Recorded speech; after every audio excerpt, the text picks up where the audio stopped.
দর্শনকারী যে দলেরই হোক, তার সোনায় 10টা ইট বান্ধার দরকার।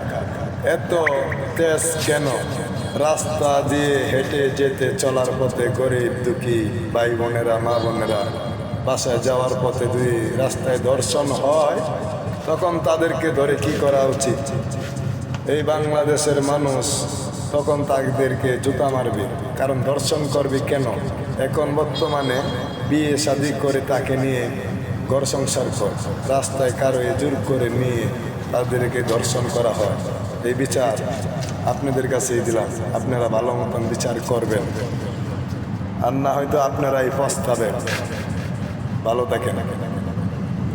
যদি ভালো লাগে লাইক কমেন্ট শেয়ার করবেন, কারণ যারাই দর্শন করবে তাকে বিচার করা হবে। জুতার মালা সরাসরি খালাস।